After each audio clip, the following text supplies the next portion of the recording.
What is so special about the human brain? Why is it that we study other animals instead of them studying us? What does a human brain have or do that no other brain does? When I became interested in these questions about 10 years ago, scientists thought they knew what different brains were made of.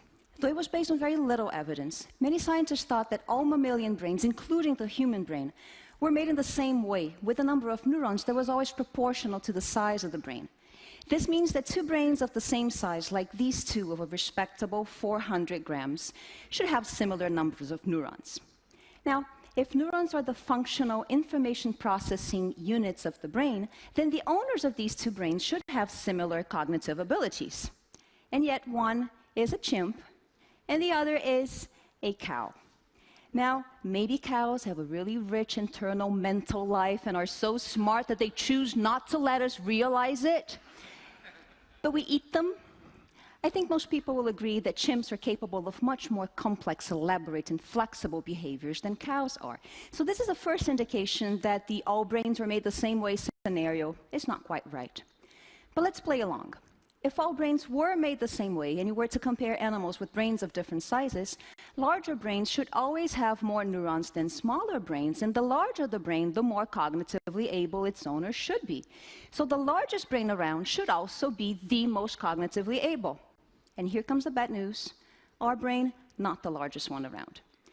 It seems quite vexing. Our brain weighs between 1.2 and 1.5 kilos, but elephant brains weigh between 4 and 5 kilos, and whale brains can weigh up to 9 kilos, which is why scientists used to resort to saying that our brain must be special to explain our cognitive abilities. It must be really extraordinary, an exception to the rule. Theirs may be bigger, but ours is better. And it could be better, for example, in that it seems larger than it should be, with a much larger cerebral cortex than we should have for the size of our body.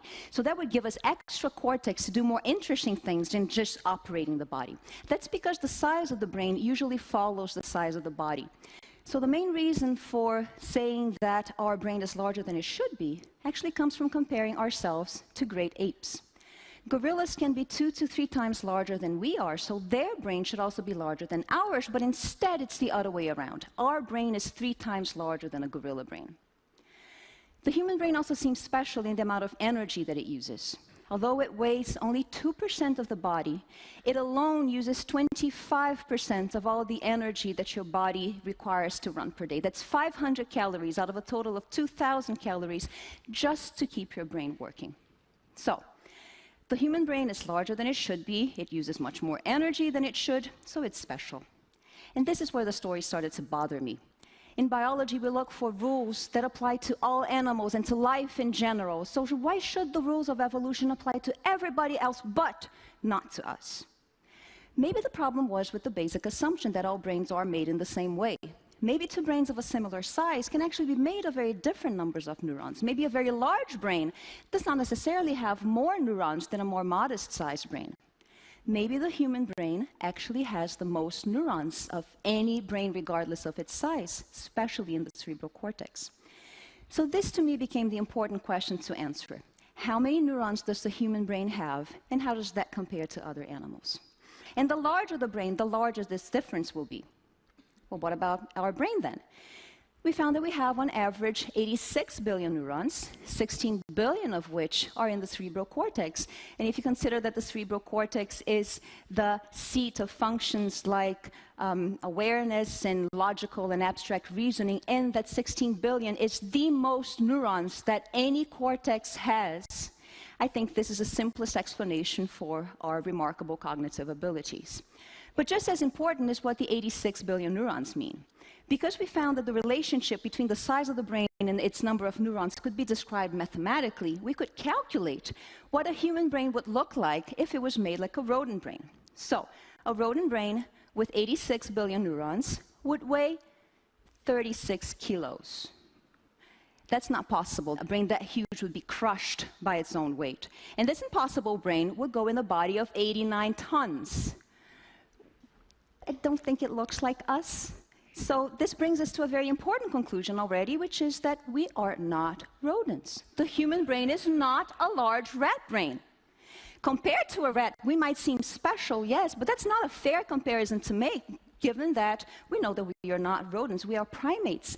So the correct comparison is to other primates. And there, if you do the math, you find that a generic primate with 86 billion neurons would have a brain of about 1.2 kilos, which seems just right, in a body of some 66 kilos, which in my case is exactly right, which brings us to a very unsurprising but still incredibly important conclusion. I am a primate, and all of you are primates. And so was Darwin. I love to think that Darwin would have really appreciated this. His brain, like ours, was made in the image of other primate brains. So the human brain may be remarkable, yes, but it is not special in its number of neurons. It is just a large primate brain. I think that's a very humbling and sobering thought that should remind us of our place in nature. Why does it cost so much energy then? Well, other people have figured out how much energy the human brain and that of other species costs, and now that we knew how many neurons each brain was made of, we could do the math. And it turns out that both human and other brains cost about the same, an average of 6 calories per billion neurons per day. So the total energetic cost of a brain is a simple linear function of its number of neurons. And it turns out that the human brain costs just as much energy as you would expect. So the reason why the human brain costs so much energy is simply because it has a huge number of neurons. And because we are primates with many more neurons for a given body size than any other animal, the relative cost of our brain is large. But just because we're primates, not because we're special. Last question then. How did we come by this remarkable number of neurons? And in particular, if great apes are larger than we are, why don't they have a larger brain than we do with more neurons? When we realized how expensive it is to have a lot of neurons in the brain, I figured maybe there's a simple reason: they just can't afford the energy for both a large body and a large number of neurons. So we did the math. We calculated on the one hand how much energy a primate gets per day from eating raw foods, and on the other hand, how much energy a body of a certain size costs and how much energy a brain of a certain number of neurons costs. And we looked for the combinations of body size and number of brain neurons that a primate could afford if it ate a certain number of hours per day. And what we found is that because neurons are so expensive, there is a trade-off between body size and number of neurons. So a primate that eats 8 hours per day can afford at most 53 billion neurons, but then its body cannot be any bigger than 25 kilos. To weigh any more than that, it has to give up neurons. So it's either a large body or a large number of neurons. When you eat like a primate, you can't afford both. One way out of this metabolic limitation would be to spend even more hours per day eating, but that gets dangerous, and past a certain point is just not possible. Gorillas and orangutans, for instance, afford about 30 billion neurons by spending 8.5 hours per day eating, and that seems to be about as much as they can do. 9 hours of feeding per day seems to be the practical limit for a primate. What about us? With our 86 billion neurons and 60 to 70 kilos of body mass, we should have to spend over 9 hours per day every single day feeding, which is just not feasible. If we ate like a primate, we should not be here. How did we get here then? Well, if our brain costs just as much energy as it should, and if we can't spend every waking hour of the day feeding, then the only alternative really is to somehow get more energy out of the same foods. And remarkably, that matches exactly what our ancestors are believed to have invented 1.5 million years ago when they invented cooking. To cook is to use fire to pre-digest foods outside of your body. Cooked foods are softer, so they're easier to chew and to turn completely into mush in your mouth. So that allows them to be completely digested and absorbed in your gut, which makes them yield much more energy and much less time. So cooking frees time for us to do much more interesting things with our day and with our neurons than just thinking about food, looking for food, and gobbling down food all day long. So because of cooking, what once was a major liability, this large, dangerously expensive brain with a lot of neurons, could now become become a major asset now that we could both afford the energy for a lot of neurons and the time to do interesting things with them. So I think this explains why the human brain grew to become so large, so fast in evolution, all the while remaining just a primate brain.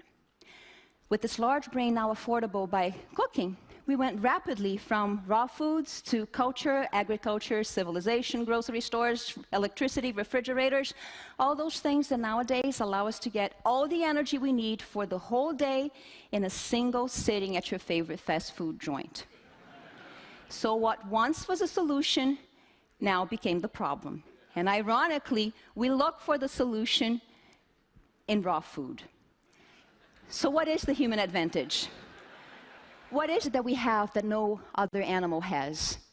My answer is we have the largest number of neurons in the cerebral cortex, and I think that's the simplest explanation for our remarkable cognitive abilities. And what is it that we do that no other animal does, and which I believe was fundamental to allow us to reach that largest number of neurons in the cortex? In 2 words, we cook. No other animal cooks its food. Only humans do, and I think that's how we got to become human. Studying the human brain changed the way I think about food. And I'll look at my kitchen and I bow to it. And I thank my ancestors for coming up with the invention that probably made us humans. Thank you very much.